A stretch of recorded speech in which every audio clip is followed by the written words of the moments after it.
how important common language is, particularly in a school community, particularly at home, particularly in the industry that we work at. What is the role of language and what we understand?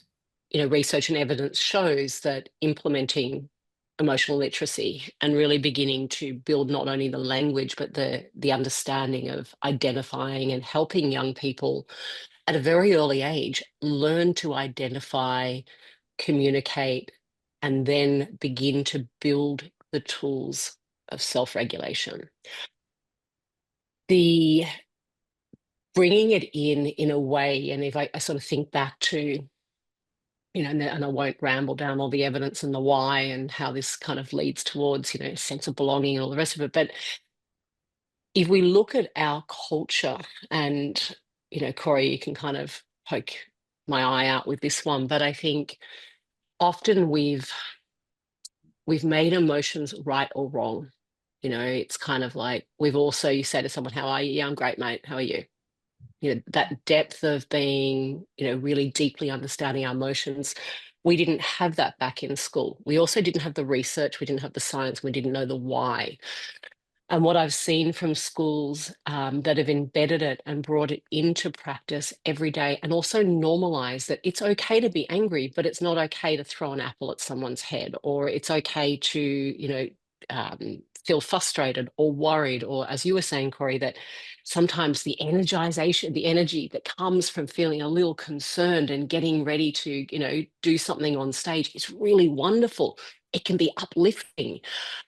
I've seen how that really has decreased behavioral incidents, increased a sense of belonging, and really also allowed teachers to connect more fully with their young people. And really, by young people sharing their experiences, there's a closer relationship and there's more trust and safety in the classroom.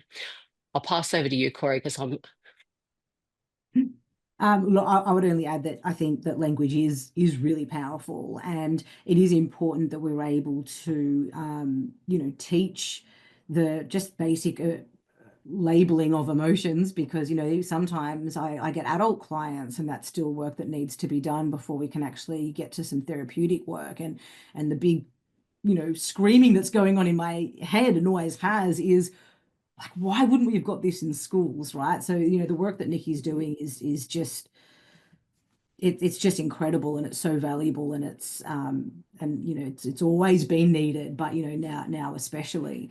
But I think the other thing on that is that sometimes other language comes in and becomes helpful as well. We use a lot of analogies to help kids understand what's going on for them and help them to kind of really connect with what's going on. I know for younger kids, I like to use the analogy of the Avengers, and for anxiety, we talk about Iron Man's suit coming on and him blasting off into the sky before he's really been able to assess the threat. Or for anger, we talk about going full Hulk.